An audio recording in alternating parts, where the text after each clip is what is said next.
Hello friends, அனைவருக்கும் வணக்கம். இந்த வீடியோவில் நம்ம என்ன பார்க்க போகிறோம் அப்படின்னா, குரூப் 4 உடைய அதாவது தொகுதி 4 நமக்கு சிலபஸ் கொஞ்சம் சேஞ்ச் பண்ணியிருக்காங்க அப்படின்னு சொல்கிறத விட கொஞ்சம் ஆல்ட்ரு பண்ணியிருக்காங்க, கொஞ்சம் மாற்றிருக்காங்க. ஓகேவா? ஸோ அதை எந்த மாதிரியெல்லாம் மாற்றிருக்காங்க, சரி இந்த மாதிரி சிலபஸை சேஞ்ச் பண்ணதுனால நமக்கு பாசிட்டிவாக நெகட்டிவாக அப்படின்றத நம்ம பார்க்கலாம். Actually Tamil medium English medium அப்படின்னு கம்பேர் பண்ணும்போது ரொம்ப நாளாகவே ஒரு முரண்பாடு அப்படின்றது இருந்துக்கிட்டே இருந்துச்சு.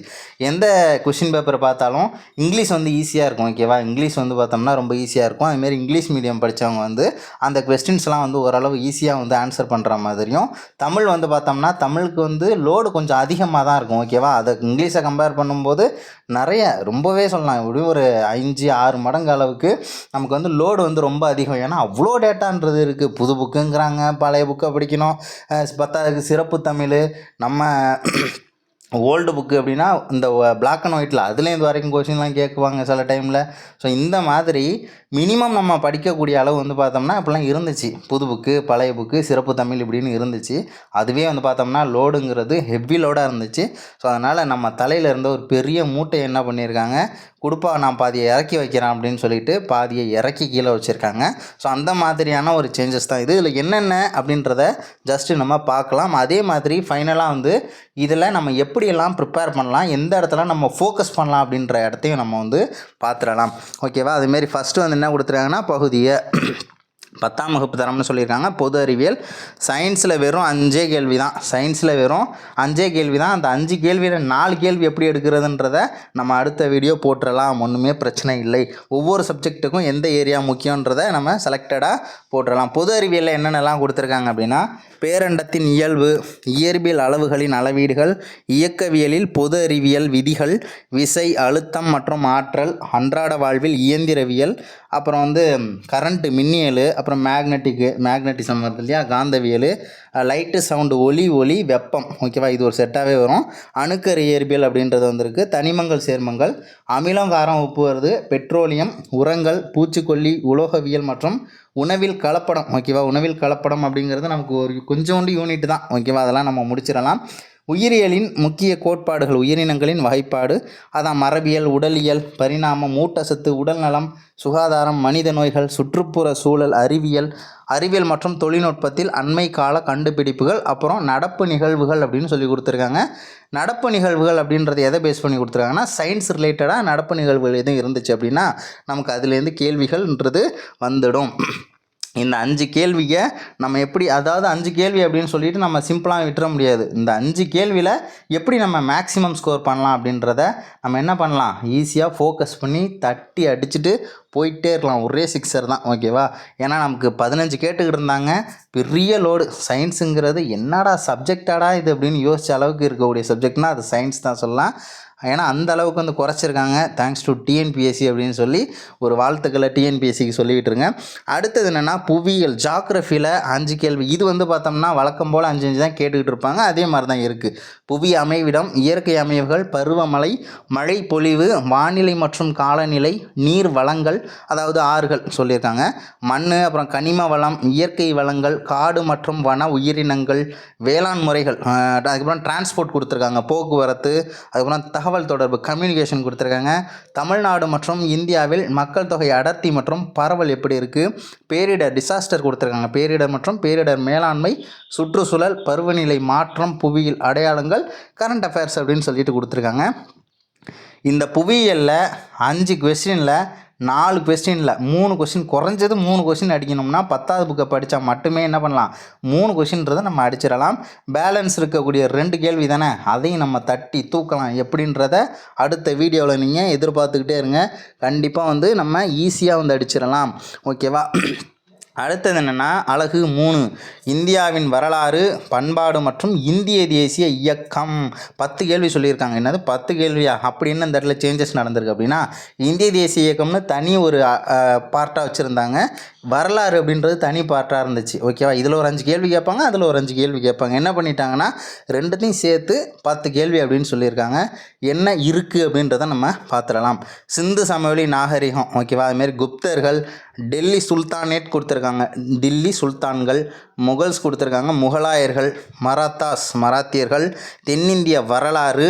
தேசிய மறுமலர்ச்சி, அதாவது ஆங்கிலேயர் ஆட்சிக்கு எதிரான தொடக்க கால எழுச்சிகள். பூலித்தேவர் வருவார் இல்லையா, ஸோ அவர் அந்த ஃபுல் பாடம், அந்த முழு பாடம் அப்படின்றது வந்துடும். அதுமாதிரி இந்திய தேசிய காங்கிரஸ், அப்புறம் தலைவர்கள் எல்லாம் இருப்பாங்க இல்லையா, பிஆர் அம்பேத்கர், பகத்சிங், பாரதியார், ஆவு சிதம்பரனார், தந்தை பெரியார், ஜவஹர்லால் நேரு, ரவீந்திரநாத் தாகூர், காமராசர் ஐயா, அப்புறம் வந்து பார்த்தோம்னா மகாத்மா காந்தி, மௌலானா அபுல் கலாம் ஆசாத், ராஜாஜி, சுபாஷ் சந்திரபோஸ், முத்துலட்சுமி அம்மையார், மூவலூர் ராமாமிர்தம் அம்மையார் மற்றும் பல தேச தலைவர்கள். இந்த வார்த்தையை நீங்கள் தெரிஞ்சிருக்கணும். மற்றும் பல தேச தலைவர்கள்னு கொடுத்துருக்காங்க அப்படின்னா நீங்கள் வந்து சுபாஷ் சந்திர போஸ், ரவீந்திரநாத் தாகூர், பெரியார், வஉசி, பாரதியார், மகாத்மா காந்தி, அபுல் கலாம் ஆசாத் இவங்களை மட்டும்தான் படிக்கணுங்கிறது இல்லை. அவன் என்ன பண்ணியிருக்கான், பல தேச தலைவர்கள்னு நமக்கு கொடுத்துருக்காங்க. அப்போ பல தேச தலைவர்கள்னால் இந்தியாவுக்கு, இந்திய விடுதலை போராட்டத்துக்காக தியாகம் பண்ண, உயிர் தியாகம் செய்த, அதேமாரி அவங்களுடைய உழைப்பை கொடுத்த நிறைய எல்லாரை பற்றியும் நம்ம படிக்கணுமா அப்படின்றது இல்லை. நமக்கு புத்தகத்தில் இருக்கக்கூடிய சில விஷயங்களை தெரிஞ்சுக்க வேண்டியதான். இப்போ இந்த மேலே சொல்லியிருக்காங்கள, சிலரை மென்ஷன் பண்ணி கொடுத்துருக்காங்களா, ஸோ அவங்க இல்லாமல் சிலர் புத்தகத்தில் இருந்தாலும் அவங்களையும் நம்ம படிக்கலாம். உதாரணத்துக்கு சூர்யாசன் அப்படின்றது நமக்கு புத்தகத்தில் இருக்குது. வாஞ்சிநாதன் அப்படிங்கிறது இதில் இல்லை, பட் வாஞ்சிநாதன் பற்றி புத்தகத்தில் இருக்குது, படித்து தான் ஆகணும். அதே மாதிரி ஆனால் ரொம்ப ஈஸி தான். என்னடா அவன் இல்லாததெல்லாம் படிக்கணுங்கிறானே அப்படின்னு கிடையாது. சும்மா எல்லாமே ஜஸ்ட்டு என்னது ஒரு 10 பாயிண்ட் அவ்வளோதான். வாஞ்சிநாதன்லாம் ஒரு 5 பாயிண்ட்டு, சூர்யாசன்னா ஒரு 4 பாயிண்ட், இந்த மாதிரி தான் வரும். ரொம்ப ஈஸியாக ஸ்கிப் பண்ணிட்டு போயிட்டே இருக்கலாம். ஸ்கிப் பண்ணுறது கிடையாது, படிச்சுட்டு போயிட்டே இருக்கலாம். அடுத்தது என்ன அப்படின்னா, தமிழ்நாட்டு விடுதலை போராட்டத்தின் பல்வேறு முறைகள் மற்றும் இயக்கங்கள். அந்த இயக்கங்கள்லாம் இருக்கு இல்லையா, இப்போ இந்திய அளவில் வந்து பிரம்ம சமாஜம், பிரார்த்தனை சமாஜம் அப்படிலாம் இருந்திருக்கும். அதேமாதிரி இங்கே வந்து சுயமரியாதை இயக்கம், அந்த மாதிரி நிறைய இயக்கங்கள்லாம் இருந்துச்சுல்ல. ஸோ அந்த இயக்கங்கள், அப்புறம் இந்திய பண்பாட்டின் இயல்புகள், வேற்றுமையில் ஒற்றுமை அப்படின்ற ஒரு பாடம் வந்து எத்திக்ஸில் இருக்குது. ஸோ அதை வந்து கிடைக்கும்போது அடுத்த டாப்பிக்கில் வந்து நம்ம அப்டேட் பண்ணிடலாம். அடுத்தது வேற்றுமையில் ஒற்றுமை தாண்டி, அதாவது இனம், மொழி, வழக்காறு, இந்தியா ஒரு மதசார்பற்ற நாடு அப்படின்னு சொல்லியிருக்காங்க. அது எல்லாமே ஒரே இதுதான். அந்த லாஸ்ட்டில் உள்ள ஒரு லைன் மொத்தமும் வேற்றுமையில் ஒற்றுமைங்கிற ஒரே வார்த்தையில் அடங்கக்கூடியதான் இனம், மொழி, வழக்காறு, இந்தியா ஒரு மதசார்பற்ற நாடு அப்படிங்கிறது ரொம்பவே ஈஸியானது. ஓகேவா, வரலாறையும் ஐயன்னமையும் இணைச்சிருக்காங்க, அவ்வளோதான் மொத்தத்தில். ஆனால் நமக்கு 10 கேள்விகள் அப்படின்றதையும் சொல்லியிருக்காங்க. ஸோ அடுத்தது வந்து இந்திய ஆட்சியல், பொலிட்டிக்கல் சயின்ஸு. நல்ல வேலை மார்க்கு குறைக்கல. 15ங்கிறத 20 வச்சுருந்தா கூட ரொம்ப சந்தோஷப்பட்டுருக்கலாம். 15ங்கிறதே நமக்கு போதும். ஏன்னா ரொம்ப அழகான, சூப்பரான, மாசான, கெத்தான ஒரு டாபிக் இது. இந்திய அரசியலமைப்பு, மேக்கிங் கான்ஸ்டியூஷன், அதுக்கப்புறம் பிரியாம்பிள் கொடுத்துருக்காங்க, முகப்புரை, அரசியலமைப்பின் முக்கிய கூறுகள், ஒன்றிய, மாநிலம் மற்றும் யூனியன் பிரதேசங்கள், அப்புறம் குடியுரிமை கொடுத்துருக்காங்க, சிட்டிசன்ஷிப்பு, ஃபண்டமெண்டல் ரைட்ஸ், அடிப்படை உரிமைகள், அடிப்படை கடமைகள், டிபிஎஸ்பி, அரசின் நெறிமுறை உறுத்தும் கோட்பாடுகள், ஒன்றிய நிர்வாகம், சென்ட்ரல் கவர்மெண்ட்டு, ஒன்றிய நாடாளுமன்றம், பார்லிமெண்ட்டு, மாநில நிர்வாகம், மாநில சட்டமன்றம், லெஜிஸ்லேச்சரு, அப்புறம் உள்ளாட்சி அமைப்புகள், லோக்கல் பாடி கொடுத்துருக்காங்க, பஞ்சாயத்து ராஜ், நகராட்சி, அதெல்லாம் வந்து நம்ம படித்து தான் ஆகணும். அதேமாரி கூட்டாட்சி அடிப்படை தன்மைகள் கொடுத்துருக்காங்க, மத்திய மாநில உறவுகள், மத்திய அரசுக்கும் மாநில அரசுக்கும் எந்த மாதிரியான உறவுகள் உள்ளது, தேர்தல் கொடுத்துருக்காங்க, நல்லாயிருக்கும் டாப்பிக்கு. இந்திய நீதி அமைப்புகள், நம்ம 2 நாளைக்கு முன்னாடி தான் வீடியோ வந்து போஸ்ட் பண்ணோம். அதேமாதிரி சட்டத்தின் ஆட்சி, பொது வாழ்வில் ஊழல், இந்த சிபிஐ, சிவிசி, லோக்பால், லோக் ஆயுக்தா இதெல்லாம் வரும் இல்லையா, அது அதேமாதிரி ஊழல் தடுப்பு அமைப்புகள், லோக்பால் மற்றும் லோக் ஆயுக்தான் தனியாகவும் கொடுத்துருக்காங்க. தகவல் அறியும் உரிமை சட்டம், ஆர்டிஐ, அதுக்கப்புறம் பெண்களுக்கு அதிகாரம் அளித்தல், அதுக்கப்புறம் நுகர்வோர் பாதுகாப்பு அமைப்புகள், மனித உரிமைகள் சாசனம், தமிழ்நாடு மற்றும் இந்தியாவின் அரசியல் கட்சிகளும் மற்றும் ஆட்சியல் முறைகளும், அப்புறம் கொடுத்துட்டு நடப்பு நிகழ்வுகள், கரண்ட் அஃபேர்ஸ் அப்படின்னு சொல்லிட்டு கொடுத்துருக்காங்க.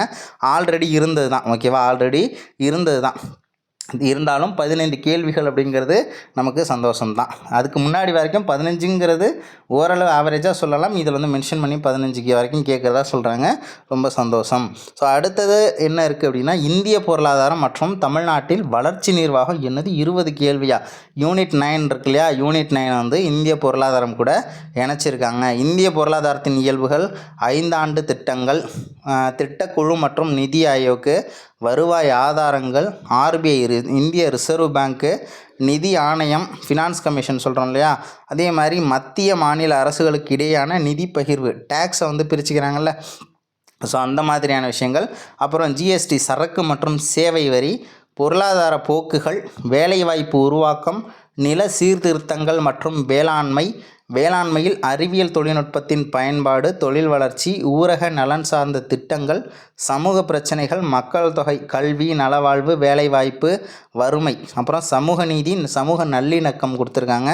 அடுத்து தமிழ்நாட்டின் கல்வி மற்றும் நலவாழ்வு முறைகள், அதுக்கப்புறம் தமிழ்நாட்டின் புவியியல் கூறுகள். ஸோ இதெல்லாம் யூனிட் 9ல் இருந்தது, எல்லாமே புக்கில் இருக்கிறது தான். அவுட் ஆஃப் புக்லாம் வந்து நம்ம போய் கஷ்டப்படணும்னு தேவையே கிடையாது. பொருளாதார வளர்ச்சியில் அவற்றின் தாக்கம், ஓகேவா, புவியியல் கூறுகளும் பொருளாதார வளர்ச்சியில் அவற்றின் தாக்கமும், நலன் சார்ந்த அரசு திட்டங்கள், அதுமாரி தற்போதைய சமூக பொருளாதார பிரச்சனைகள். இதுக்கு மட்டும் என்ன பண்ணலாம், சில ஸ்கீம்லாம் கொண்டு வந்திருப்பாங்கள்ல, வறுமை ஒழிப்புக்காக நிறைய ஸ்கீம்லாம் கொண்டு வந்திருப்பாங்க. அதுமாரி பெண்களுக்கு நிறைய ஸ்கீம் வந்து கொண்டு வந்திருப்பாங்க. அந்த ஸ்கீம் என்னென்ன, எவ்வளோ அமௌண்ட்லாம் வந்து தராங்க, ஸோ அதெல்லாம் வந்து நம்ம தெரிஞ்சுக்கிட்டாலே போதும். இருந்தாலும் 20 கேள்விகள் அப்படிங்கிறது ரொம்பவே சூப்பரானது. அடுத்தது என்ன அப்படின்னா, தமிழ்நாட்டின் வரலாறு, பண்பாடு, மரபு மற்றும் சமூக அரசியல் இயக்கங்கள் 20 கேள்வி. யூனிட்டு 8ல் இருந்துச்சுல்ல, ஸோ அதுதான் இது. தமிழ் சமுதாய வரலாறு, அது தொடர்பான தொல்லியல் கண்டுபிடிப்புகள், ஓகேவா. அதேமாரி சங்க காலம் அப்படின்ற ஒரு வார்த்தையை கொடுத்துருக்காங்க. சங்க காலம் முதல் இக்காலம் வரையிலான தமிழ் இலக்கியம், திருக்குறள் மதச்சார்பற்ற தனித்தன்மையுள்ள இலக்கியம், அன்றாட வாழ்வியலோடு தொடர்பு தன்மை, மானுடத்தின் மீதான திருக்குறளின் தாக்கம், திருக்குறளும் மாறாத விழுமியங்களும், சமூக அரசியல் பொருளாதார நிகழ்வுகளில் திருக்குறளின் பொருத்தப்பாடு, திருக்குறளின் தத்துவ கோட்பாடுகள், வெறும் திருக்குறள் தான், ஓகேவா. அதுக்கப்புறம் அது பாருங்கள், விடுதலை போராட்டத்தில் தமிழ்நாட்டின் பங்கு, ஆங்கிலேயருக்கு எதிரான தொடக்க கால கிளர்ச்சி, விடுதலை போராட்டத்தில் பெண்களின் பங்கு, தமிழ்நாட்டின் பல்வேறு சீர்திருத்தவாதிகள், அப்புறம் சீர்திருத்த இயக்கங்கள் மற்றும் மாற்றங்கள் அப்படின்னு சொல்லியிருக்காங்க. ஓகே, இதுவும் ஆல்ரெடி வந்து இருந்தது தான். எத்தனை கேள்வி கொடுத்துருக்காங்கன்னா 20 கேள்வி வரைக்கும் நமக்கு சொல்லியிருக்காங்க. அதுக்கப்புறம் வந்து மேக்ஸு, திறனறிவும் மனக்கணக்கு நுண்ணறிவும் 10ஆம் வகுப்பு தரம் 25 கேள்வின்றது நமக்கு தெரியும், ஓகேவா. இதில் வந்து என்ன சொல்லியிருக்காங்க, திறனறிவு மேக்ஸ்லேருந்து 15 கேள்வி கேட்க போகிறாங்க. சுருக்குதல் சிம்பிளிஃபிகேஷனு, பர்சன்டேஜ் விழுக்காடு, மீப்பெரு பொது காரணி HCF, ஓகேவா. அடுத்தது மீச்சிறு பொது மடங்கு LCM, அப்புறம் விகிதம் மற்றும் விகிதாச்சாரம், ஓகேவா, ரேஷியோ, அப்புறம் தனி வட்டி, கூட்டு வட்டி, சிம்பிள் இன்ட்ரெஸ்ட்டு, காம்பவுண்ட் இன்ட்ரெஸ்ட்டு, அதுக்கப்புறம் ஏரியா பரப்பளவு, கொள்ளளவு வால்யூமு, டைம் அண்ட் ஒர்க்கு காலம் மற்றும் வேலை அப்படின்னு சொல்லிட்டு, ஸோ இதில் இதெல்லாம் கேள்விகள் வந்து 15 கேள்விகள் உள்ளடக்கி கேட்கப்படும் அப்படின்றத சொல்லியிருக்காங்க. ஸோ அடுத்தது வந்து பார்த்தோம்னா காரணவியல், அதில் வந்து ஒரு 10 கேள்விகள் ரீசனிங் மாதிரி. தருக்க காரணவியல், புதிர்கள், அப்புறம் பகடை, ஓகேவா. ஏதோ ஒரு பக்கத்தை கொடுத்துட்டு இதுக்கு ஆப்போசிட்டில் உள்ள பக்கம் எது அப்படின்னு கேட்பாங்க. காட்சி காரணவியல், ஏதோ ஒரு படத்தை ஒன்று கொடுத்துட்டு, ஸோ இந்த படம் வந்து கண்ணாடியில் பார்க்கும்போது எப்படி தெரியும், அப்படி இல்லைனா தலைகீழாக பார்க்கும்போது எப்படி தெரியும் அப்படின்னாலும் கேட்கலாம். எண் எழுத்து காரணவியல், அப்புறம் எண் வரிசை, இது நம்பர் சிஸ்டம் அந்த மாதிரி சொல்லுவோம் இல்லையா. ஸோ அந்த மாதிரி ரொம்ப ஈஸியான ஒரு டாபிக் தான். இதுலேருந்து ஒரு 10 கேள்விகள் அப்படின்றதும் நமக்கு கேட்கப்படும். அதே மாதிரி ரொம்ப ஈஸியான டாப்பிக்கு, அதுமாரி கொஞ்சம் உஷாராக இருக்க வேண்டிய டாப்பிக்காகவும் இந்த அழகு 2 அப்படின்றது இருக்கும். ஏன் அப்படின்னா வந்து புத்தகத்தில் வந்து இது ரிலேட்டடான பெரிய கொஸ்டின்ஸ்லாம் நமக்கு கிடையாது. அப்படிங்கும்போது நிறைய கொஞ்சம் ப்ராக்டிஸ் பண்ணணும். அந்த போலீஸ் எக்ஸாம் லெவலில் உள்ளதை சிலதை நம்ம ப்ராக்டிஸ் பண்ணிக்கணும், ஓகேவா, தேவையானது. அடுத்தது வருவோம், தமிழுக்கு என்ன தான் சொல்லியிருக்காங்க அப்படின்னு, ஓகேவா. 10ஆம் வகுப்பு தரம் 100 கேள்விகள் அப்படின்றது ஓகே. ஃபஸ்ட்டு ஒன்று அழகு 1ல் இலக்கணம், இலக்கணத்துலேருந்து வந்து 25 கேள்வியாம், ஓகேவா. இலக்கணத்தில் 25 கேள்வி அப்படின்னு சொல்லியிருக்காங்க. என்னென்ன, பிரித்து எழுதணும், சேர்த்து எழுதணும், சந்திப்பிழை, அதாவது குறில் நெடில் வேறுபாடு, லகர வேறுபாடு, நகர வேறுபாடு, ரகர வேறுபாடு, இணை எழுத்துக்கள் அறிதல், சுட்டு எழுத்து சொல்கிறோம்ல அதெல்லாம் சொல்கிறோம் இல்லையா, அதெல்லாம் அதுமாரி வினா எழுத்து, ஓகேவா. வினா எழுத்துக்கள், ஒருமை பன்மை அறிதல், இதெல்லாம் நமக்கு தெரியும். அதேமாரி சொல்லில் வந்து வேர்ச்சொல் அறிதல், வேர்ச்சொல்லிலிருந்து வினைமுற்று, வினையெச்சம், வினையாளனையும் பெயர், பெயரெச்சம், வகையறிதல். இது வந்து பார்த்தோம்னா இவ்வளோ பெருசாக கொடுத்துருக்காங்க, ஆனால் அது ஒன்றுமே கிடையாது. வேர்ச்சொல் அப்படிங்கிறத நீங்கள் டிஎன்பிஎஸ்சி பார்க்காத ஆளாக இருந்தாலும் பரவாயில்ல, ஒரே நிமிஷத்தில் இந்த 2 லைனை நீங்கள் ஈஸியாக படிச்சிடலாம். ஏன்னா அந்தளவுக்கு வந்து கான்செப்ட்ன்றது அதில் பெருசாக இல்லை. அயற்சொல், அதாவது தமிழ் சொல், எதிர்ச்சொல், வினைச்சொல், எழுத்து பிழை, ஒற்றுப்பிழை, 2 வினை சொற்களின் வேறுபாடு அறிதல், இந்த மாதிரி கொடுத்துருக்காங்க. ரொம்ப ஈஸியானது தான், ஒன்றுமே கிடையாது. அதுக்கப்புறம் அழகு 2ங்கிறது சொல்லகராதி, 15 கேள்வி கேட்க போகிறாங்களாம். எதிர்ச்சொல்லை எடுத்து எழுதுதல், ஓர் எழுத்து ஒரு மொழி, உரிய பொருளை கண்டறிதல், ஓகேவா. அதேமாதிரி ஒரு பொருள் தரும் பல சொற்கள், அந்த திரி சொல்லலாம் இருக்கு இல்லையா, ஸோ அந்த மாதிரி ஒரு பொருள் தரும் பல சொற்கள், பொருந்தா சொல்லை கண்டறிதல், அகரவரிசை சொல்லியிருக்காங்க. அகரவரிசைப்படி சொற்களை சீர் செய்தல் அப்படின்னு. ஒரு பொருள் பன்மொழின்னு சொல்லியிருக்காங்க. இரு பொருள் குறிக்கும் சொற்கள், பேச்சு வழக்கு, எழுத்து வழக்கு, சொல்லும் பொருளும் அறிதல், ஒரு சொல்லிற்கு இணையான வேறு சொல் அறிதல். ஸோ இதெல்லாம் சொல்லியிருக்காங்க. கோடிட்ட இடத்தில் சரியான சொல்லை தேர்ந்தெடுத்து எழுதுதல். எடுத்துக்காட்டு அவங்களே கொடுத்துருக்காங்க. பள்ளிக்கு சென்று கல்வி படித்தல் சிறப்பு அப்படின்னு சொல்லி ஆப்ஷன்லாம் கொடுப்பாங்க. படித்தல், எழுதுதல் சிறப்பு அப்படின்லாம். பயிலுதல் சிறப்புங்கிறது நம்ம புக் பேக்கில் உள்ள எக்ஸாம்பிள் தான். ஸோ அதை தான் எடுத்து கொடுத்துருக்காங்க. அதுக்கப்புறம் பார்த்தோம்னா வானில் முகில் தோன்றினால் மழை பொழியும் அப்படின்லாம் சொல்கிறோம் இல்லையா. ஸோ இந்த மாதிரி தான் வந்து அந்த கோடிட்ட இடம் இருக்கும் அப்படின்றதையும் நமக்கு சொல்லியிருக்காங்க. அதே மாதிரி வந்து பார்த்தோம்னா மருனா இப்போ வந்து புதுச்சேரியை வந்து புதுவைன்னு சொல்கிறதும், மன்னார்குடியை மண்ணைன்னு சொல்கிறதும், கோயம்புத்தூரை கோவை இந்த மாதிரிலாம் சொல்கிறோம் இல்லையா. ஸோ இந்த மாதிரி வந்து மரு சொற்கள் அப்படிங்கிறது நமக்கு கேள்விகளில் இடம்பெறும். அதே மாதிரி பேச்சு வழக்கு சொற்களுக்கு இணையான தூய தமிழ் சொற்களை இணைத்தல் அப்படின்னு சொல்லியிருக்காங்க. வெத்தலை அப்படின்னு சொல்லுவோம், வெற்றிலை. நாற்காலி அப்படிம்பாங்க, நாற்காலி. ஓகேவா, சொல்கிறோம் இல்லையா. ஏன் நம்ம யாராச்சும் வந்து பார்த்தோம்னா போனியா அப்படின்னு கேட்போம்ல, சென்று வந்தாயா அப்படின்றத என்ன பண்ணுவோம், இல்லைன்னா சென்று வந்தாயெல்லாம் கேட்க மாட்டோம், போனியா வந்தியா அப்படிலாம் கேட்பான்ல. அந்த மாதிரி திருத்தி எழுதணும், அவ்வளோதான். அடுத்தது என்னென்னா பேச்சு வழக்கு தொடர்களில் உள்ள பிழை திருத்தம். நேத்தி மழை பெஞ்சுது, நேற்று மழை பெய்தது. இதெல்லாம் ஈஸி தானே, இதெல்லாம் என்ன கஷ்டம். சொற்களை இணைத்து புதிய சொல் உருவாக்குதல் மற்றும் அல்லது ஆள், பிறகு, வரை, இதுவுமல்ல, இருப்பினும், எனினும், இதனால் அடைப்புக்குள் உள்ள சொல்லை தகுந்த இடத்தில் சேர்த்தல். ஒன்றும் கிடையாது. நேற்று மழை பொழிந்தது, ஓகேவா, நான் பள்ளிக்கு செல்லவில்லைன்னு கொடுத்துருவாங்க. நேற்று மழை பொழிந்தது, நான் பள்ளிக்கு செல்லவில்லைன்னு கொடுத்துட்டு நம்ம தான் அதை ஃபில் பண்ணணும். நேற்று மழை பொழிந்தது, அதனால் பள்ளிக்கு செல்லவில்லைன்னு அதனால்னு ஒரு வார்த்தையை அந்த இடத்துல சேர்த்துக்கணும். எந்த வார்த்தையை எந்த இடத்துல சேர்க்கணும் அப்படின்ற மாதிரி நம்ம சேர்த்து ஆன்சர்ன்றதை சொல்லணும். ஸோ அந்த மாதிரி சொல்லியிருக்காங்க. ஓகேவா. இதில் என்ன கொடுத்துருக்காங்க அப்படின்னா உதாரணமே கொடுத்துருக்காங்க. நான் காட்டிற்கு சென்றேன், அதனால் புலியை பார்த்தேன் அப்படின்னு சொல்லியிருக்காங்க. மாலை நேரம் முடியும் வரை விளையாடுவேன். ஓகேவா. ஏன்னா நம்ம அந்த இடத்துல வேறு வரைக்கு பதிலாக வேறு எதை போட்டாலும் நமக்கே தெரிஞ்சிடும் இது செட் ஆகலை அப்படின்னு சொல்லிட்டு. தேர்வு முடிந்த பின்பு சுற்றுலா செல்லலாம். பொருள் தரும் ஓர் எழுத்து. எடுத்துக்காட்டு ஆ அப்படின்னா பசுன்னு சொல்லுவாங்கள்ல, ஈனா கொடுத்தல், தைனா மாதம். இது ஓரெழுத்து ஒரு மொழி தான். தீ அப்படின்னா நெருப்பு. பல பொருள் தரும் ஒரு சொல்லை கூறுக. அதுக்கும் உதாரணம் கொடுத்துருக்காங்க. கமலம்னு கொடுத்துருக்காங்க. கமலம்னா தாமரை இருக்கு இல்லையா. அதே மாதிரி கஞ்சம், முளரி, பங்கயம். இந்த சொற்கள் தாமரையை குறிக்குது. ஓகேவா. தாமரை தெரியும், தாமரைக்குண்டான வேறு பெயர்கள் முளரி, பங்கயம், கஞ்சம், கமலம். ஸோ இந்த மாதிரியெல்லாம் இருக்குது இல்லையா. ஸோ அந்த மாதிரி சொல்லியிருக்காங்க. இதுவும் புத்தகத்தில் நிறைய இடத்துல வந்து இருக்குது. ரொம்பவே ஈஸியானது. ஸோ அடுத்தது என்ன அப்படின்றதையும் பார்க்கலாம். எழுதும் திறன் ஒரு 15 கேள்விகளாம். என்ன இருக்குது. சொற்களை ஒழுங்குபடுத்தி சொற்றொடர் அமைத்தல், தொடர் வகைகள், செய்வினை, செயற்பாட்டு வினை, அதெல்லாம் நமக்கு தெரியும். தோசை வைக்கப்பட்டது, படுபட்டதுன்னா வந்துச்சுன்னா செயற்பாட்டு வினை. அதேமாரி மிதிவண்டி ஓட்டினான். ஸோ அந்த மாதிரிலாம் சொல்கிறோம் இல்லையா. எதெல்லாம் செய்வினை, எதெல்லாம் செயற்பாட்டு வினை, எதெல்லாம் தன்வினை, எதெல்லாம் பிறவினை அப்படின்றதெல்லாம் 9th புக்கில் கிளியராக இருக்கும். அதேமாரி ஒருமை பன்மை பிழை அறிந்து சரியான தொடரினை அறிதல் அப்படின்றத சொல்லியிருக்காங்க.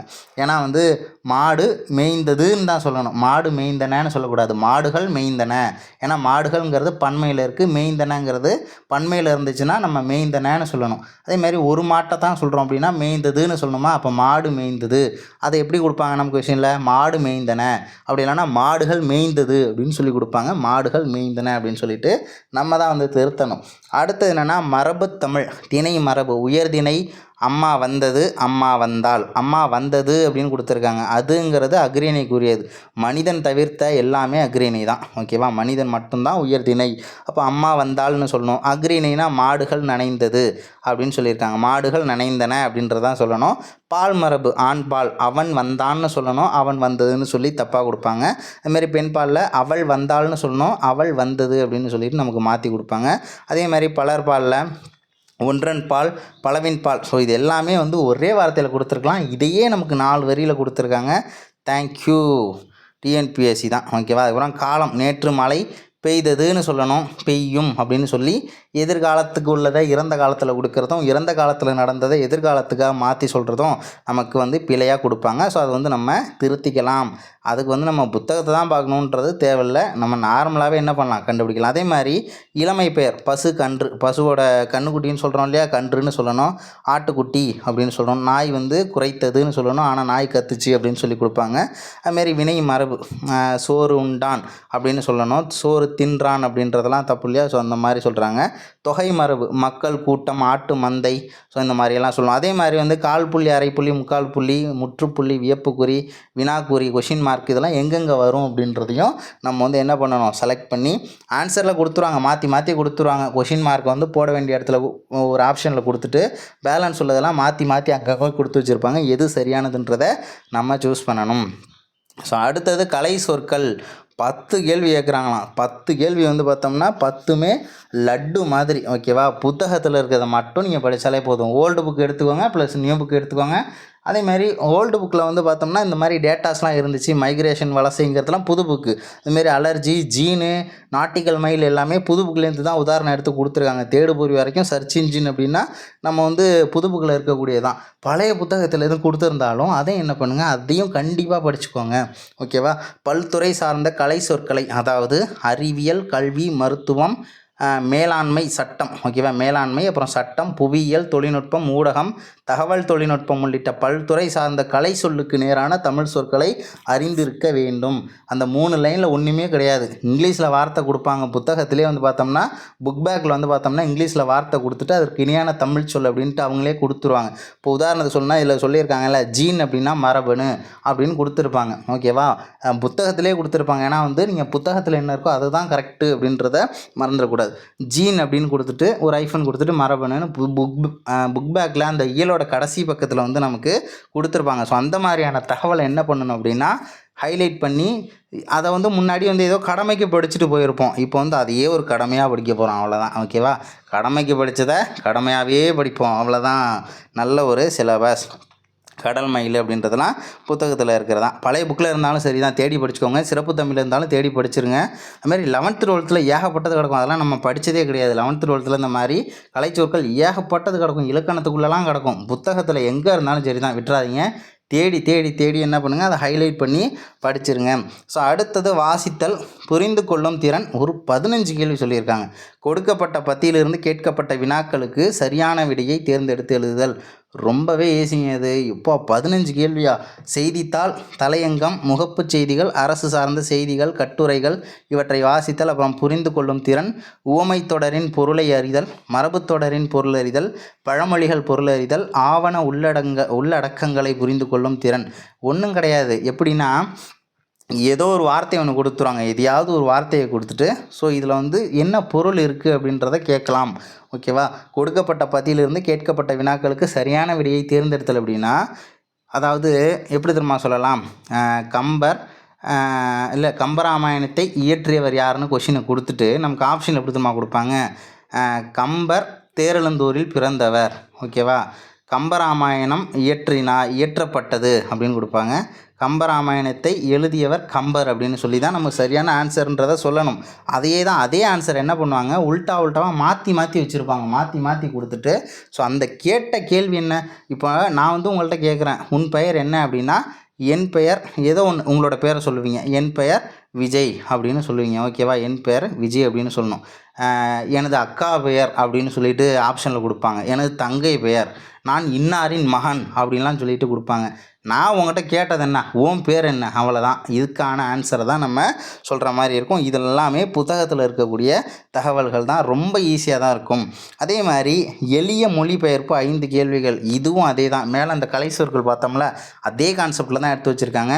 தயவு செஞ்சு சொல்கிறேன், புத்தகத்தில் இருக்கக்கூடிய கலை சொற்கள் ஆங்கிலம் அதற்கு இணையான தமிழ் சொல் கொடுத்துருந்தாங்க அப்படின்னா, அது பழைய புக்காக இருந்தாலும் சரி, சிறப்பு தமிழாக இருந்தாலும் சரி, புது புக்காக இருந்தாலும் சரி, எல்லாத்தையும் போட்டு கரைச்சி குடிச்சிருங்க. ஓகேவா, ஆங்கிலம் மற்றும் பிற மொழி சொற்களுக்கு இணையான தமிழ் சொற்கள் அறிதல் வேண்டும். பயன்பாட்டில் உள்ள ஆங்கில சொற்களை மொழிபெயர்த்தல் வேண்டும். சான்று, பென் டிரைவ்னு கொடுத்துருக்காங்க. இது எனக்கு புத்தகத்தில் படித்து கூட ஞாபகம் இருக்குது. விரலின்னு கொடுப்பாங்க. விரலின்னு இருக்கும். இது எங்கே திரும்ப இருக்கும், உங்களுக்கு வந்து கலை சொற்கள் அறிவோம்னு சொல்லிட்டு அதில் கொடுத்துருக்க மாட்டாங்க. ஏதோ ஒரு பாடம் ஒன்று, எந்த பாடம்னு தெரில. ஸோ அந்த பாடத்தோட லாஸ்ட் பேஜில் வந்து பார்த்தோம்னா ஏதோ ஒரு பேராகிராஃபு சும்மா கொடுத்துருப்பாங்க, மேலும் அறிந்து கொள்வோம். அதை தாண்டி அதெல்லாம் நம்ம வந்து ஜஸ்ட் அப்படியே ஸ்கிப் பண்ணிட்டு போயிடுவோம். அது உள்ளே வந்து பென் ட்ரைவ்னு கொடுத்துட்டு ஐஃபன் விரலின்னு சின்னோண்டாக கொடுத்துருப்பாங்க. ஸோ அதுலேருந்து வந்து எடுத்திருக்காங்க. பென் ட்ரைவ் அப்படின்னா விரலி, பிரிண்டரு, கம்ப்யூட்டரு, கீபோர்டு. ஸோ இதெல்லாம் என்னன்றதை வந்து பார்த்தோம்னா நம்ம தமிழில் கரெக்டான அர்த்தத்தை சொல்லணும். இங்கிலீஷ் வார்த்தையை பார்த்தீங்கனாலே அதை என்ன பண்ணுங்கள், உடனே ஹைலைட் பண்ணி அதை படிச்சிருங்க. எந்த இடத்துல இருந்தாலும் சரி தான் அது, ஓகேவா? அதே மாதிரி ஆவணங்களின் தலைப்பு, கோப்புகள், கடிதங்கள், மனுக்கள், மொழிபெயர்ப்பு, புரிந்து கொள்ளுதல். ஸோ எல்லாத்தையும் அதனால் இங்கிலீஷ் வார்த்தையை விட்டுறாதீங்க. அடுத்தது இலக்கியம், தமிழ் அறிஞர்களும் தமிழ் தொண்டும். 15 கேள்வி கொடுத்துருக்காங்க, ஓகேவா? திருக்குறள் தொடர்பான செய்திகள் 20 அதிகாரங்கள் மட்டும். ஒழுக்கமுடைமை, பொறை உடைமை, ஊக்கம் உடைமை, விருந்து ஓம்பல், அதுக்கப்புறம் அரண் வலியுறுத்தல், ஈகை, பெரியாரை துணைக்கோடல், வினை செயல்வகை, அவையஞ்சாமை, கண்ணோட்டம், அன்புடைமை, கல்வி, நடுநிலைமை, கூடா ஒழுக்கம், கல்லாமை, செங்கோன்மை, பண்புடைமை, நட்பாராய்தல், புறங்கூறாமை, அருளுடைமை, மேற்கோள்கள். அப்புறம் அறநூல் தொடர்பான செய்திகளான நாலடியாறு, நான்மணிக்கடிகை, பழமொழி 400, முதுமொழி காஞ்சி, திரிகடுகம், இன்னா 40, சிறுபஞ்சமூலம், ஏலாதி, ஔவையார் பாடல்கள்னு கொடுத்துருக்காங்க. நான்மணிக்கடிகை இதெல்லாம் கொடுக்கும்போது நம்ம என்ன தெரிஞ்சுக்கணும், நான்மணிக்கடிகை அப்படிங்கிறது புது புத்தகத்தில் கிடையாது, பழைய புத்தகத்தில் தான் இருக்குது. நீங்கள் படிக்க வேண்டியது சிலபஸில் உள்ளதை மட்டும் என்ன பண்ணுங்கள், தனியாக வந்து படித்து முடிச்சிருங்க, ஓகேவா? இதில் இல்லாத விஷயங்களை வந்து பார்த்தோம்னா படிப்போம். எப்போ அப்படின்னா இது எப்போ நம்ம முடிக்கிறோமோ. இப்போ நான்மணிக்கடிகை தாண்டி வேறு ஏதாவது பாடல் இருக்குது, அதுவும் முக்கியமாக தான் இருந்துச்சு அப்படின்னாலும் ஃபஸ்ட்டு நான்மணிக்கடிகையை படிப்போம். அதை முடிச்சுட்டு என்ன பண்ணலாம், அடுத்த டாப்பிக்கு நம்ம போகலாம், ஓகேவா? அதுமாரி தமிழின் தொன்மை, சிறப்பு, திராவிட மொழிகள் ஆல்ரெடி நீங்கள் ஓல்டு புக்கு, நியூ புக்கெலாம் படிச்சிருந்தீங்க அப்படின்னா தயவு செஞ்சு அதை ரிவிஷன் பண்ணி வச்சுக்கோங்க, தப்பே கிடையாது. அதனால் அப்படியே ஸ்கிப் பண்ணிட்டு போகணுங்கிறது அவசியம் கிடையாது. என்ன படிச்சிங்களோ அதை அப்படியே நீங்கள் ரிவிஷன் கூட படிச்சிருந்தீங்க அப்படின்னா ரிவிஷன் பண்ணிக்கலாம். இனிமேல் தான் ஆரம்பிக்க போகிறீங்க அப்படின்னா சிலபஸில் உள்ளதை முக்கியமாக முடிச்சிருங்க, ஓகேவா? அது வந்து பார்த்தோம்னா ரொம்ப ஈஸியாகவே முடிக்கிற மாதிரி தான் நமக்கு சிலபஸ் அப்படின்றது கொடுத்துருக்காங்க. தமிழின் தொன்மை, சிறப்பு, திராவிட மொழிகள் தொடர்பான செய்திகள், உவே சுவாமிநாத ஐயர், அதுமாரி தேப்போ மீனாட்சி சுந்தரனார், சி இலக்குவனார், தமிழ் பணி தொடர்பான செய்திகள். இவங்கெல்லாம் தமிழ் பணிக்கு எந்த மாதிரியான சேவை செஞ்சாங்க அப்படின்றத கேட்டிருக்காங்க. தேவநேய பாவாணர், அகர முதலி அவருடைய தான். மாரி பாவலரேறு பெருஞ்சித்திரனார், ஜியு போப், அப்புறம் வீரமாமுனிவர் தமிழ் தொண்டுகள் தொடர்பான செய்திகளையும் நமக்கு கேட்டிருக்காங்க. அதெல்லாம் பழைய புக்கில் கூட நிறையாவே டேட்டாஸ் இருக்கும், அதனால் நீங்கள் அதை ரிவிஷன் பண்ணிடலாம். தமிழ் சான்றோர் பற்றிய செய்திகள், பாவேந்தர் பாரதிதாசன், டி.கே. சிதம்பரநாதர், தவத்திரு குன்றக்குடி அடிகளார், கண்ணதாசன், காயிதே மில்லத், அப்புறம் தாராபாரதி, வேலு நாச்சியார், பட்டுக்கோட்டை கல்யாண சுந்தரனார், முடியரசன், தமிழ் ஒளி, உருத்திரங்கண்ணனார், கீவா ஜெகநாதன், நாமக்கல் கவிஞர் அப்படின்னு சொல்லியிருக்காங்க. ஸோ இதில் என்னென்ன பேரை கொடுத்துருக்காங்களோ அந்த பேரில் உள்ள எல்லாரையும் படித்து முடிச்சிருங்க, ஓகேவா? இந்த பகுதியில் இருக்கக்கூடிய, அதாவது இந்த அழகு, ஓகேவா, இந்த அழகில் இருக்கக்கூடிய இலக்கியம், தமிழறிஞர்கள், தமிழ் தொண்டு, என்னென்ன யாருடைய பேர் என்னென்ன தலைப்பில் இருக்கோ ஒரு தலைப்பையும் புது புத்தகத்துலேயும் பழைய புத்தகத்துலேயும் தேடி ஆராய்ஞ்சு முடிச்சிருங்க. அந்த அளவுக்கு வந்து பார்த்தோம்னா ரொம்ப டஃப்பான சிலபஸ்ன்றது இது கிடையாது, ஓகேவா? தமிழ் மீடியம் வந்து எப்போ பார்த்தாலும் என்னப்பா இங்கிலீஷுக்கே வந்து ஈஸியாக கேட்குறீங்க, தமிழ் வந்து ரொம்ப கஷ்டமாகவே இருக்குது, நாங்கள் மட்டும் நிறைய படித்து மார்க் எடுக்கணுமா, அவங்க மட்டும் கொஞ்சோண்டு படித்து மார்க் எடுக்கணுமா அப்படின்ற கேள்வி இருந்துக்கிட்டே இருந்த கேள்விக்கு இது ஒரு ஃபுல் ஸ்டாப், ஓகேவா?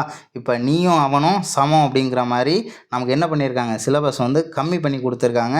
இனிமேல் என்ன பண்ணுங்க அப்படின்னா தயவு செஞ்சு டைமை வேஸ்ட் பண்ணாதீங்க. சூப்பராகவே மார்க்குன்றதை கிளியராக எடுக்கலாம், அழகாக எடுக்கலாம், சூப்பராக எடுக்கலாம், கெத்தாக எடுக்கலாம், மாசாக எடுக்கலாம், ஓகேவா? ஸோ அதனால் வந்து இந்த சிலபஸ் அப்படிங்கிறது உண்மையாகவே சொல்லணும்னா ஒரு வரப்பிரசாதமாக தான் இருக்குது அப்படின்றதே நம்ம சொல்லலாம். அதுக்கப்புறம் பார்ட் சி வந்து ஜென்ரல் இங்கிலீஷ். இது வந்து டிஃப்ரெண்ட்லி ஏபிள்டு கேண்டிடேட்ஸுக்கு வந்து கொடுத்துருக்காங்க. 100 கொஸ்டின்ஸ் அப்படின்றது அவங்களுக்கானது, ஓகேவா? ஸோ இந்த சிலபஸ்ன்றது ஓவராலாக பார்க்கும்போது ரொம்ப சூப்பரான ஒரு சிலபஸாக இருக்குது. என்ன இருக்கோ அதை மட்டும் படிங்க, ஓகேவா? எப்படி மார்க் எடுக்கலாங்கிறத நான் வந்து அடுத்த வீடியோவில் உங்களுக்கு அப்டேட்ஸ் அப்படின்றது கண்டிப்பாக தரேன். ஸோ அடுத்த வீடியோவில் சந்திக்கலாம். தேங்க்யூ.